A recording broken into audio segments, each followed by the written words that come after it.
Ito nga pala mga ka-PHA, oh. Papakita ko lang sa inyo yung limang magkakapatid nating Syrian hamster. Okay, makikita nyo na yung tatlo tort. Okay, puro ano sila, merong tort banded, merong tort DS. Okay, yung dominant spot. Okay, makikita nyo yung isa din na tort natin is odd eye. Ayan, makikita nyo.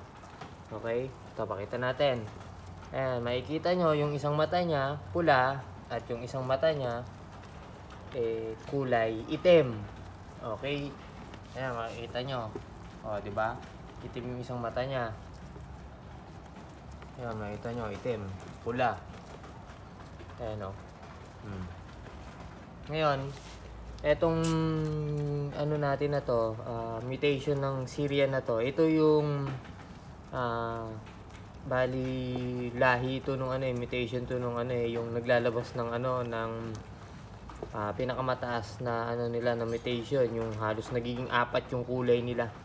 Okay, pero pasok pa rin daw to sa tort, sabi ng mga professional breeder sa international breeder ng mga hamster, kasi kasali ko dun sa nila sa GC nila, dahil isa dun sa mga breeder dun ko nakuha yung mutation na to, at pinakita ko sa kanya na naglabas nga sa akin ng ganito. Pasok pa rin daw yun sa sa ID ng tort. Okay, pero pagdating daw sa yun na daw yung parang pinaka hybrid na mutation ng mga Syrian hamster na sa golden. Okay, kaya kung mapapansin nyo, meron tayo dito halos 4 yung kulay niya. Ayan, makita nyo, meron siyang cream, may black, may blue, may white. Okay, ayan, makita nyo, dami niyang kulay, di ba? 4. Ang ganun din yung kapatid niya. Ayan, kita nyo. Ayan, ganun din yung isa, yung kapatid niya, diba? Pero yung mga female yun, ngayon, etong dalawa nilang natitirang male, makikita nyo, ganyan lang sila, naging banded. Okay, ngayon, ang gagawin nating breeder dyan is etong mga male. Kasi sa Syrian hamster, ang pinakamalakas na ng genetic ng hamster makukuha mo is sa male. Okay, pagdating kasi sa female, walang kwenta ang female.